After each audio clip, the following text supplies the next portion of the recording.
Um, my name is Sam Arnold. I am 31 years old. I am a school counselor in an elementary school in Colorado Springs. I live in Colorado Springs with my family. I am married, and my wife and I have 3 kids, ages 6, 4, and 2 months. So we're running a lot, which is good.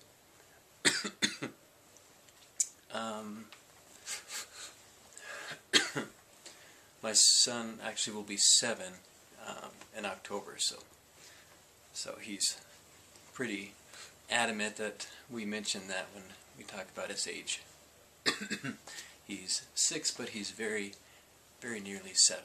So thought I'd throw that in there. Tourette syndrome. Obviously, I move around quite a bit. I have mostly physical, or I guess motor tics, but I do have vocal tics as well, the coughing and some other noises.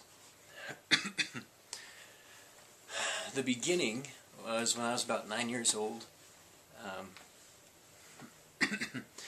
and it started with eye blinking as a twitch or a tic.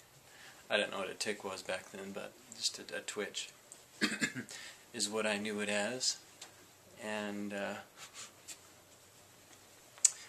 I started to cover it up, kind of for social survival. It was my mentality. I would hear people say something or mention something to me sometimes, and so in response to that, I started covering up. I would, sit like this if I was in school or whatnot, and then the tics changed into different things. My story is kind of different because as I was growing up, after learning how to cover up the tics with camouflaging movements, I learned how to suppress them, and I'm not entirely sure how I did that. Like I said, it was just kind of how I adapted to my situation. My tics were much more mild back then than they are now. I never had a lot of vocal tics, or I guess overt vocal tics. I had noises and stuff that I would make, but they weren't that disruptive to my life. So I was never flagged in my early childhood as having anything,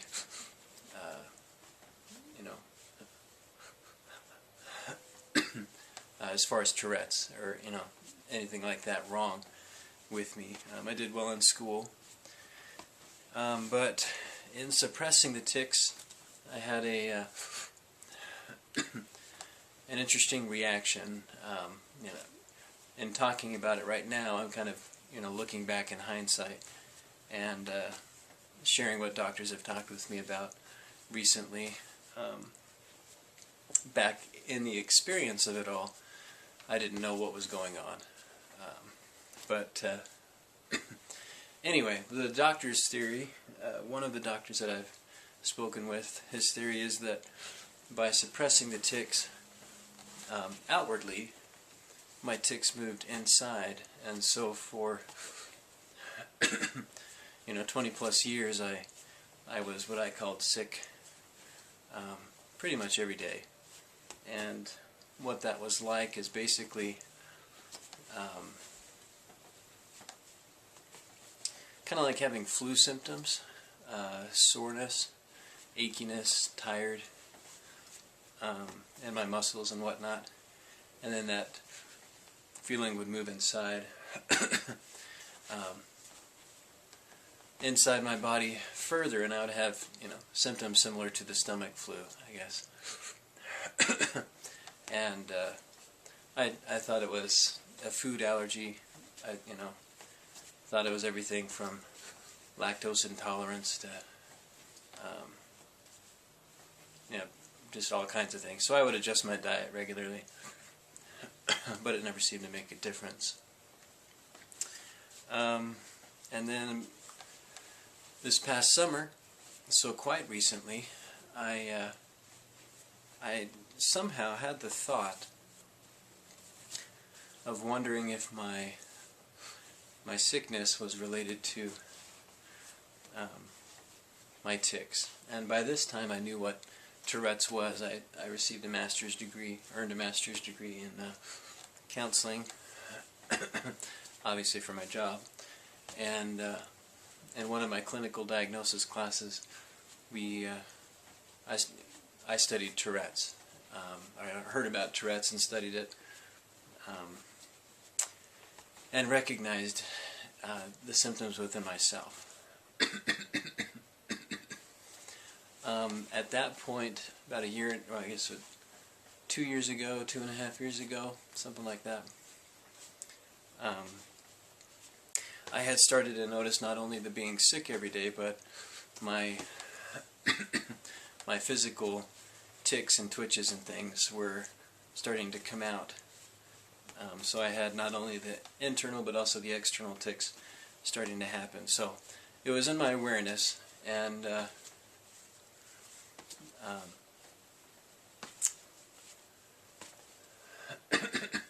and I wanted to get it kind of figured out, because I had been basically hiding to let my tics out, that I had to, like this, but of course I was hiding or by myself, dealing with the other symptoms as well. So I was spending a lot of time away from my family, even when I was home, and it was getting to be really disruptive to my life and my family's life. So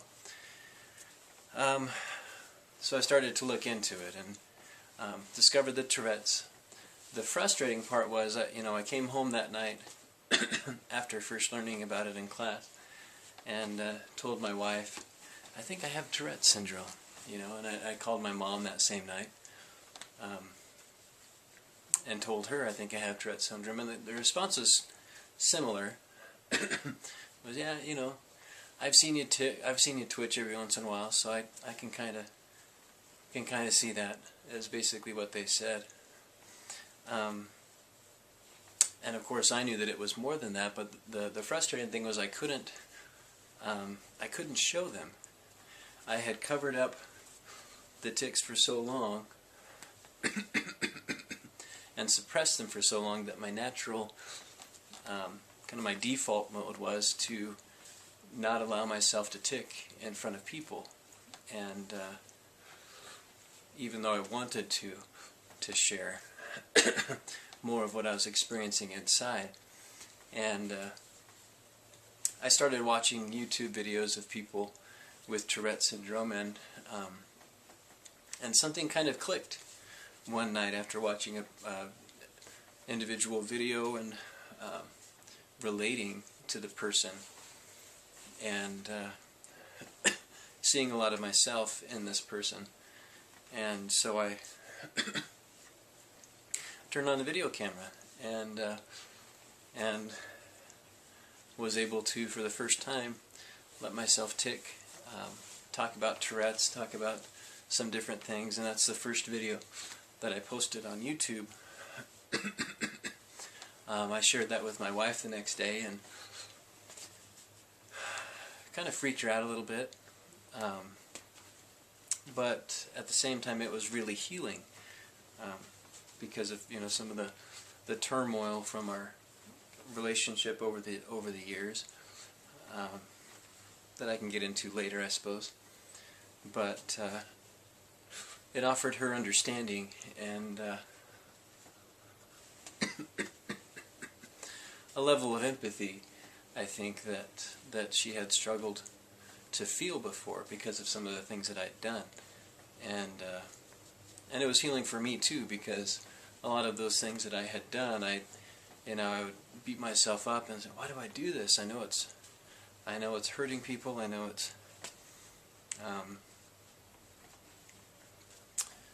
it's frustrating to people, but it's just kind of how my mind worked. And so understanding this and being able to express it kind of brought this outpouring of understanding. And then I shared it with my parents and and siblings and friends eventually, and to kind of offer that as just something to fill in the gaps of my life, of understanding, of interacting with people. So for me, I've grown up with Tourette syndrome, but covered it up.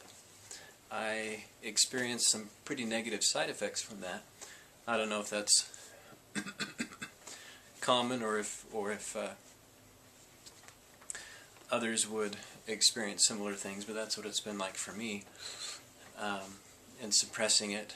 And so I came to a decision to not suppress it anymore. I basically had a choice. I could continue to look pretty normal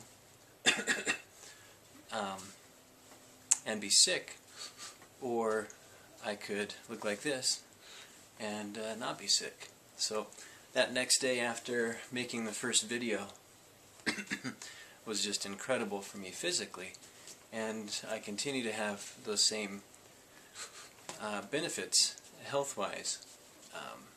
I lost about 15 pounds in the first few weeks after allowing myself to start ticking, and I've just felt really good, since then. So I'm grateful for that decision, and I'm grateful for the support that I've had, and time with my family. It's incredible to have that. So, and at work, coming back after summer break, which was when all of this discovery kind of took place. I met with the staff after the first couple of weeks of school, and shared my this with them and answered questions and talked. And then the next week, or the week after that, I guess it was the next week or 2 weeks after that, I also spoke with the students, and have received a lot of support, and it's been an instrument to help me do my job better, and working with these kids. They know that I understand what it's like to have challenges, and because they can see it, it helps them to feel comfortable with me sharing some of their challenges and listening to some of the things that I have to say, to help them out. So it's been good. and I'm very happy to be able to report that, because I was pretty worried about it for a little while before starting back to school. So I guess back to work at school.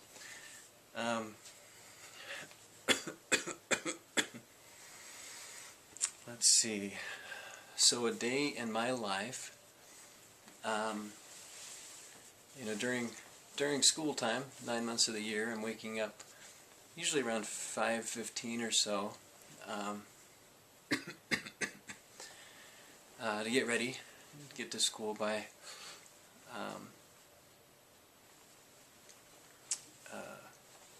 well, I guess I should say I have kind of a morning routine that I go through. There are obsessive parts of Tourette's. Well, I guess it's kind of tied to OCD, which the consensus is generally that I have that as well, and a couple other things as well. But so I have this little routine that I go through in the morning in getting ready, and so I wake up early and then head to school. Usually get to school by around between 7 and 7:30.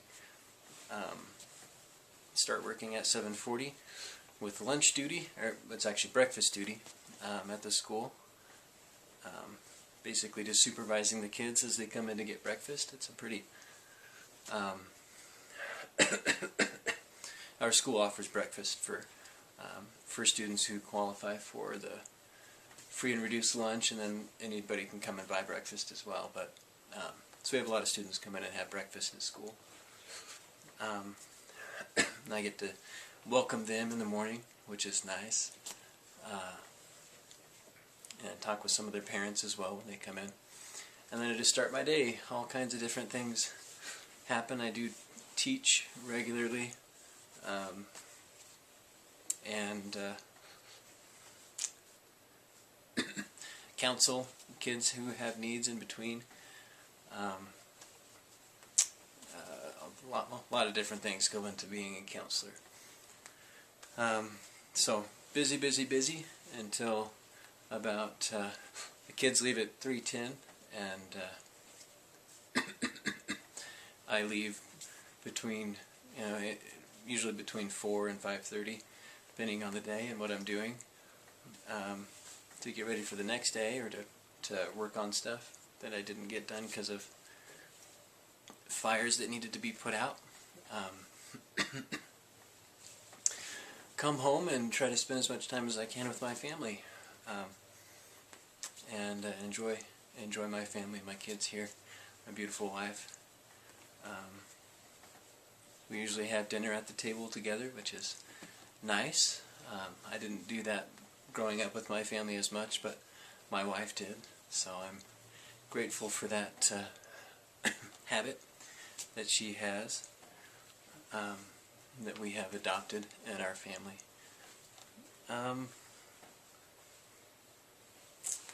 What has Tourette syndrome taught me? It's a lot of different things.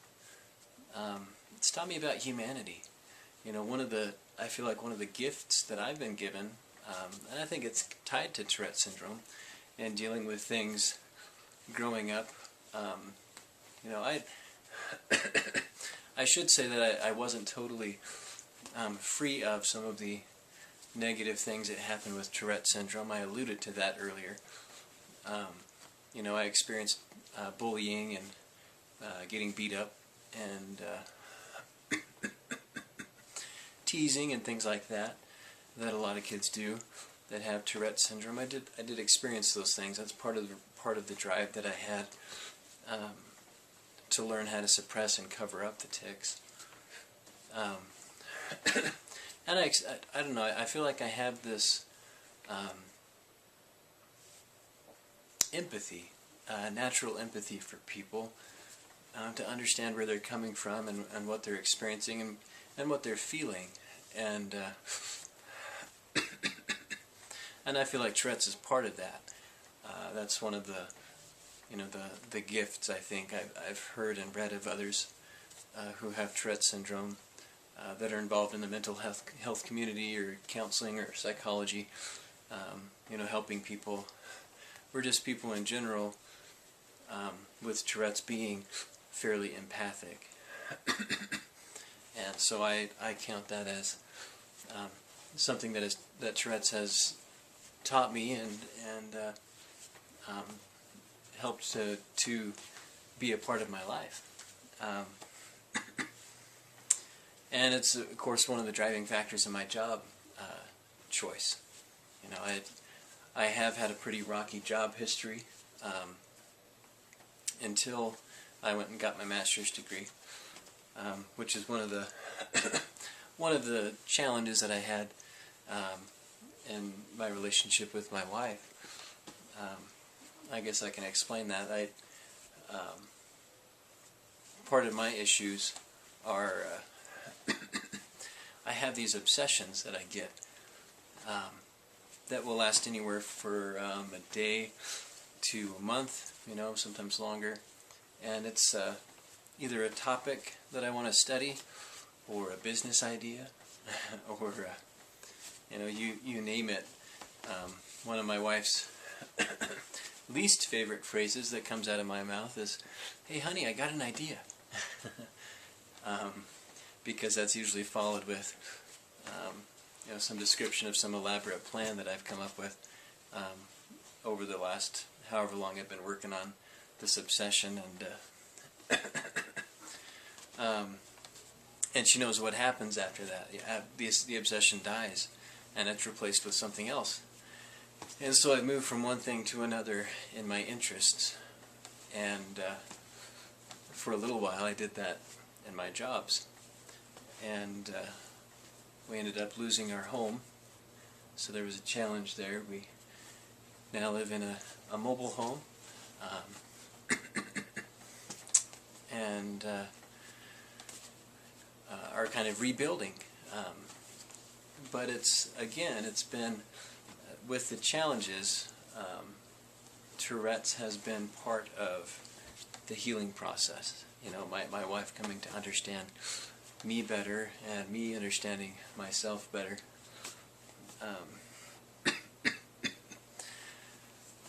We're much closer than we ever have been, and part of that is getting through these challenges together, and of course Tourette's is a big part of that because we live with it every day. But it's kind of nice because it's a daily reminder of the fragility of humanity. How fragile life is, and everybody has things that they're going through. Every day, there's always a backstory. There's always a reason for why people do what they do, and mine just happens to be, at least some of it, more noticeable with this, and it's kind of nice to have that reminder myself, so I don't get caught up in seeing myself as a victim of situations or relationships or life. It's a reminder that everybody has a choice on how we choose to view things and how we choose to handle things, and everybody needs help. Everybody needs other people. We not only survive, but I feel like we thrive and are able to overcome adversity through the help of others. For so long I strived to handle this on my own, and I can't explain why I did it, why I never told anybody. That's just how my life was. I guess I thought maybe it was normal. Maybe everybody, and to some degree it is. I think everybody hides things from other people that they don't want them to know, or that they don't understand about themselves. And for a long time it wasn't so disruptive that I felt a need to explore it myself or to seek help. But in some ways I wish I had. It would have perhaps started this process sooner, of me feeling supported and feeling more able to support those around me, and be part of a community.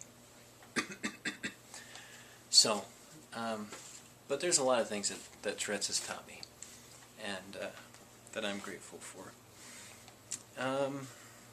What do I want people to know about Tourette's? I want them to understand that it's more than just the coprolalia, the swearing and all of that it's so commonly displayed as. That's a small percentage of people who have Tourette's have those symptoms. And I think it's also important, at least for me, to express that oftentimes Tourette's is accompanied with other disorders, and it's a spectrum disorder similar to autism, where it impacts people in very individual ways with these commonalities of the motor tics and vocal tics, for a period of time. But there are also mental components as well, for me and for a lot of people,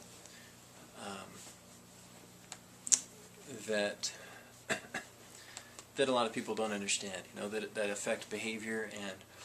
And for me, one of the most healing parts of this is understanding that I'm not broken. I'm not messed up. Before understanding Tourette's, I thought that I was. I thought maybe I was just lazy. Maybe there's just something wrong with me that I couldn't stay with the job, for very long, or I couldn't remember my wife's birthday or our anniversary. And I know that's, stereotypically normal for a man, but it was important to me. But I'd get so caught up in these obsessions that everything else would just kind of melt into the background. And understanding that about myself and how Tourette's fits into that,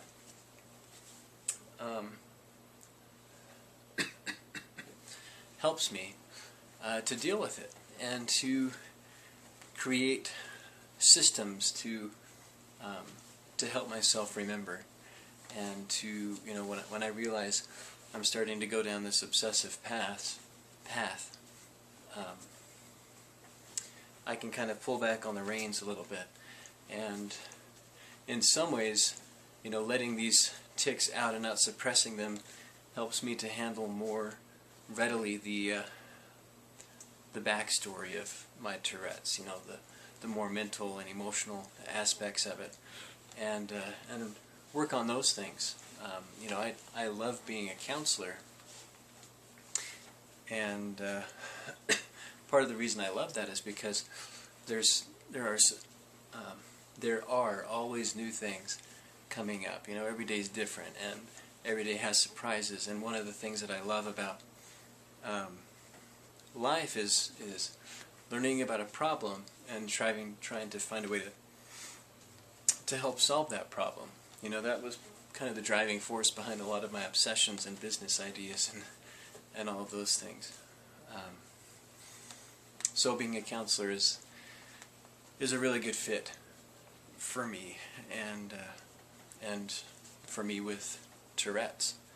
I think that everybody has a purpose, and I think that our challenges can help us discover and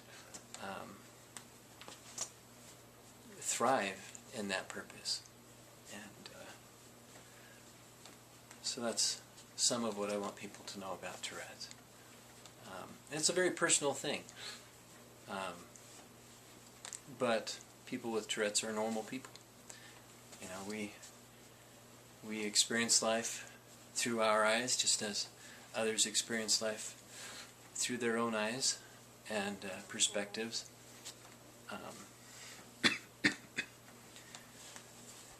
And in some ways we wear our challenges on our sleeve, so to speak.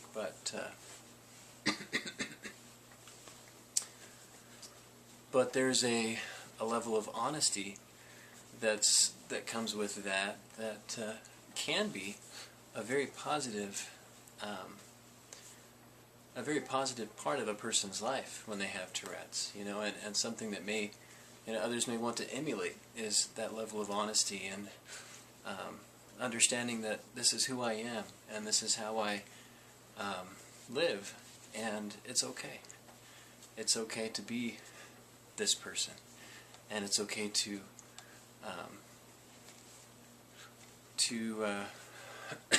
share parts of myself, parts of my life, and my challenges with others. And in doing that, we give people the opportunity to serve, to support, and we can offer service and support to others. And that's really what I think is needed for us to find a balance in life. As people. So I'm really happy to have the opportunity to participate in this series, and hope that works out. I've got my paper here with the questions on it, and I understand you'll be editing this, Lori, so I hope I haven't given you too much to edit out or whatnot. Too much material to deal with, but wanted to answer these questions. Some of these were answered in a chunk, so to speak, not necessarily one after the other, not necessarily in order. What tics do I have? Obviously, the head jerking. I have this one where I touch my forehead. I don't have all of these all the time. Usually when I talk about it, they manifest more than when I don't talk about it. But I also have the arm waving or twirling. Sometimes it looks like I'm practicing martial arts or dancing or something like that. I have a leg kick that I do. Mouth movements and eye blinking. This little noise, the inhalation, making kind of a whistling noise, a wind type noise. Isn't necessarily a vocal tic because it's not originating in my vocal cords, but it is a noise I make. And I have my cough and a noise I make in the back of my throat. Usually when I'm suppressing tics, that's kind of one that happens. It's quiet. If I'm watching a movie or something, or in a movie theater, I'll have that tic. It doesn't usually show up when I'm letting my tics out more readily.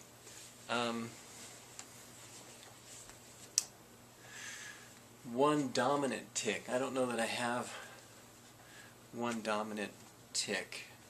They all kind of they like to trade places, and in the order of prevalence, I guess you can say. They like to take turns. So that's kind of how that goes. I just had the thought come into mind about the suppressing the tics, and something that's interesting is when I'm in a stressful situation, you know, if there's an emergency at school, or recently with the fires here in Colorado Springs, I kind of revert back to my old default mode of suppressing the tics so that I can handle whatever the situation is. Similarly, when our baby was born a few months ago, well, 2 months ago, and a couple weeks, I also kind of reverted back to that. So I had a period of time where I was sick more because I didn't want to be a danger to him, and now I'm gaining a balance now. You know, just having him here at home was enough that I couldn't let myself tic, but you know, I'm now able to tic and whatnot unless I'm holding him. And even then, sometimes the head movements and things like that happen, and it's okay. But suppressing it, I think it might be interesting for you to kind of see what that's like. And I did this when I was explaining it to the kids at school. And really what it is rather than, I can't turn off the tics, but it's slowing them down, and slowing them down to a degree that the movements look almost normal. You know, they're not they're not that noticeable. And this is kind of what that's like, to suppress the tics. And you know, people don't stare at each other that much, and so somebody might see me move, but it's a slower movement, and so they're not going to stare at me and see, wow, he's moving a lot, you know, even though it's slower, whatnot. They're not going to notice it. They might see me move, but then they're not going to look at me enough to see the other movements. So that's kind of what I mean by suppressing it.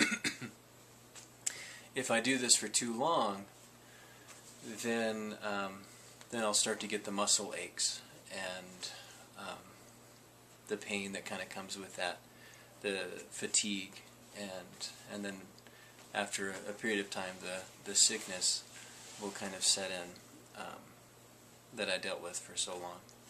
So that's kind of what it looks like to suppress it, which I do when I'm driving or doing other daily things that it could be dangerous for me to really be letting my tics out. For now, I'm enjoying having the ability to do that. I was worried for a while that if I let all of my tics out, I wouldn't be able to suppress it anymore. But I still can, when I need to. So that's been good. Let's see what else.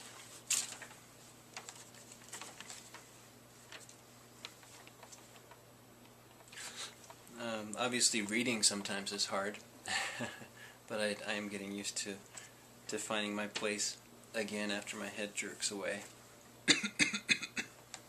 I also had dyslexia, or have dyslexia, growing up. So different challenges and whatnot, but again, it's kind of helped develop me, working through those challenges has helped to turn me into the person that I am, and I love reading and writing now. Really, really love writing. So it's interesting. I also love music, and music and singing has come more naturally to me. So I haven't spent as much time on it. It's one of those things that I get an obsession about for a period of time, but then it fades away. So it's kind of unfortunate, but the interesting thing that I think I'm learning about that is that the more we spend, more time we spend working on something that we're really dedicated to, whether it's a challenge or a gift, and a natural inclination towards something, the more we respect it in ourselves, the more we respect the progress that we make. For me, the challenge of reading and writing was something that I dedicated hours to in my early years, with the help of and encouragement of parents. And working so hard on that, in a lot of ways, I find that more enjoyable than music, which it comes more naturally because I haven't spent as much time developing that. Even though I still love music, and I try to incorporate that into my job as a counselor. Anyway, let's see. So my family found out, I think I mentioned this just a few months ago, back in, I think, June was when that happened.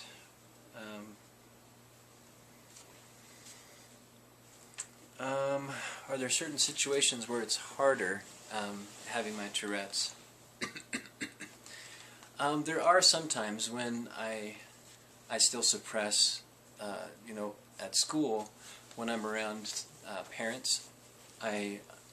Because I haven't had an opportunity to communicate this about myself with all of the parents, I find myself suppressing the tics because I don't want to freak them out or scare them.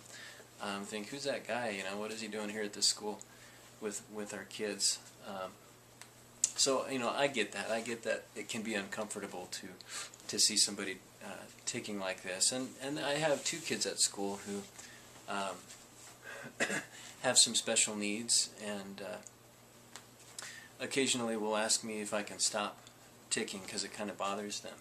And so, out of respect for them,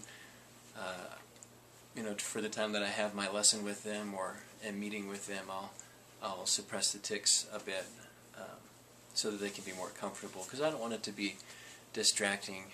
But but it's really neat to hear kids say things like, it's weird for me to see you tick, Mr. Arnold, but I'd rather see you tick than know that you're sick. And when I first heard a little girl say that, I was just amazed and grateful for that level of understanding and resilience that all of these kids show and I just have great respect for the young people today, who have so many challenges, but you know, they find find the strength and the motivation to keep going. And you know, I haven't ever written it, but I had a thought when I first started counseling to write a song about these kids and their challenges, and calling it "And Yet They Smile." You know, telling some of these stories that I've heard, but then I see the kid at school, and they're smiling. You know, and that's pretty amazing to me. You know, to hear these challenges and to see these kids in action dealing with it, and for them to be supportive of me is, you know, it's moving to me, and just, you know, feeds my desire to be supportive and helpful to them when I can. So I'm going to stop here. You know, I don't know how long I've been recording, but for a while. So I apologize for the length of everything. I hope I didn't give you too much, but some things to go on. And anyway, I hope everybody's good. Hope this works out however it's supposed to, with me being a part or not. I'd love to be, but we'll see how that goes. And anyway, talk to you later. Thanks. See ya.